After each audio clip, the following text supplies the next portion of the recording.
नमस्कार, मैं हूं आपके साथ अनुष्का और आप देख रहे हैं ZFM टाइम्स। आजमगढ़ जिले के फूलपुर नगर का ऐतिहासिक रामलीला दशहरा आयोजन लेकर हो रहा विवाद अभी थमने का नाम नहीं ले रहा है, जिसको लेकर फिर एक प्रार्थना पत्र शुक्रवार को उप जिलाधिकारी फूलपुर अशोक कुमार को दिया गया। मालूम हो कि रामलीला मैदान में हो रहे निर्माण कार्य को रोकने के बाद कुछ संभ्रांत लोगों के बीच 9 सितंबर को कोतवाली परिसर में आयोजन समिति व द्वितीय पक्ष के विवाद को सुलझाने के लिए आपसी सहमति बनी थी,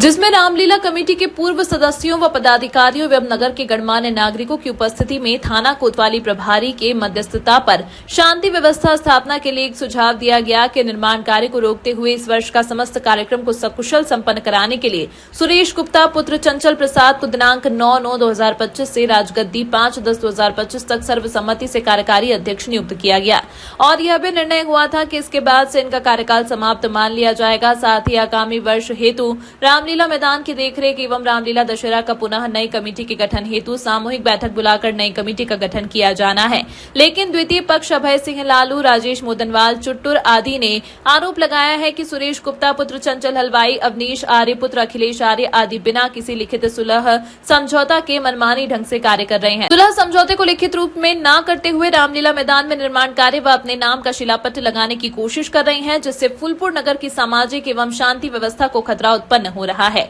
इस मौके पर प्रमुख रूप से शीतला प्रसाद अग्रहरी, मनीष प्रजापति, ओमकारनाथ गुप्ता, राजू जायसवाल, आशीष मद्देशिया, अखिलेश गुप्ता, विमलेश आर्य, मिथिलेश गुप्ता सहित आदि लोग मौजूद रहे। ऐतिहासिक रामलीला एवं भरत मिलाप के संदर्भ में एक नगर में रामलीला ना होने के संबंध में नहीं हो रहा था, तो श्री सुरेश कुमार गुप्ता पुत्र चंचल गुप्ता द्वारा कहा गया कि मैं इस वर्ष रामलीला करवाऊंगा, जो कि माननीय कोतवाल साहब के सामने हुआ था और ये कहा गया था राजगद्दी के बाद उन्होंने कहा था कि और उनको अध्यक्ष रहने से लोगों को आपत्ति थी और आपत्ति में ये था कि ये विवादित है क्योंकि वो उनका जो नियत है उसके सटे हुए भूमि पे वो खुद मुकदमा लड़ाया, उसका भी हाई कोर्ट में उनके नाम मुकदमा लंबित है और मुकदमा के नाते जो है उनको लोग स्वीकार नहीं कर रहे हैं अध्यक्ष। फिर भी अगर ये हुआ था कि चलिए ठीक है, दशहरा और भरत मिलाप राजगद्दी तक ये अध्यक्ष रहेंगे, उसके बाद स्वयं इस्तीफा मान दिया जाएगा, जो कि जनता और समस्त व्यापारीगण और सबके सामने कोतवाली फूलपुर में हुआ था।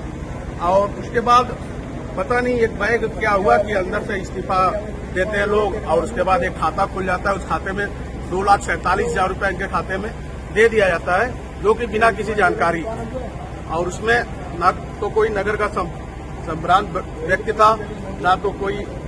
सदस्यगण थे, न तो पूर्व रामलीला कमेटी के कोई अध्यक्ष उपाध्यक्ष थे। इससे साफ जाहिर होता है कि इनकी नीयत सही नहीं है और इनकी नीयत पे सवालिया निशान होता है कि एक तो रामलीला दशहरा जब इन्होंने कहा था कि मैं स्वयं जो है 4 तारीख को भरत मिलाप के बाद जो है राजगद्दी के बाद इस्तीफा दे दूंगा, तो उनको समझ एसडीएम साहब के सामने ये लिखित हम लोगों को मिल जाए कि हाँ उसके बाद ये इस्तीफा दे देंगे और एक नई कमेटी बनेगी जो कि आगामी 2026 में रामलीला, भरत मिलाप और ये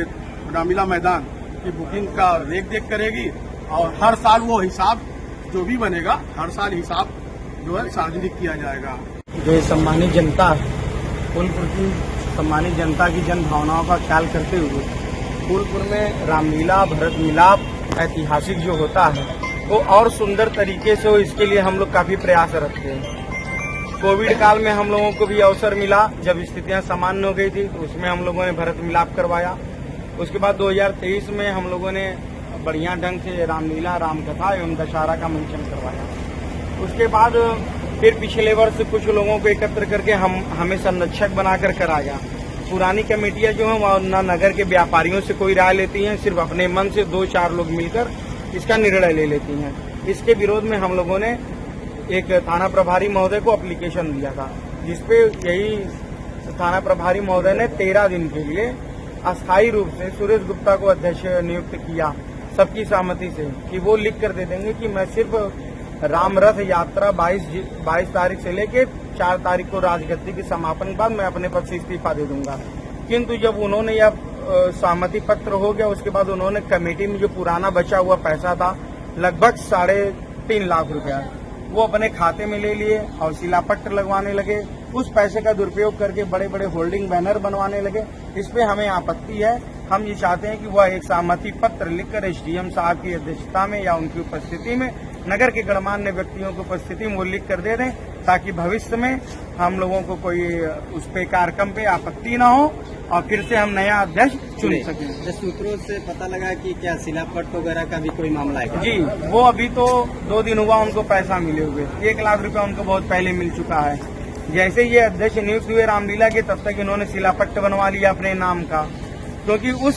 वो शिलापट्ट उस जगह लगवाना चाहते हैं, उस मैदान में जिसका वो मुकदमा लड़ रहे हैं,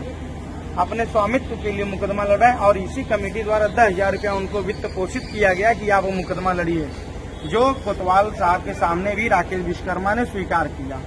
तो इनको 10,000 रुपया मुकदमा लड़ने के लिए भी दिया गया। बाकी 3.5 लाख पा गए, इसका ये अनर्गल दुरुपयोग कर रहे हैं। इससे हम लोगों को आपत्ति है। हम लोग चाहते हैं सार्वजनिक तरीके से ये कर अध्यक्ष चुना जाए। जी, हम लोग चाहते हैं कि जो कोतवाल साहब के सामने प्रशासन के बीच में जो सहमति बनी थी कि ये सार्वजनिक रूप से पुरानी कमेटी के लोग इस्तीफा देंगे और सबके सामने ये लिखित देंगे कि अब हमारे इस कमेटी से कोई मतलब नहीं है। जो नया अध्यक्ष है सिर्फ राजगद्दी तक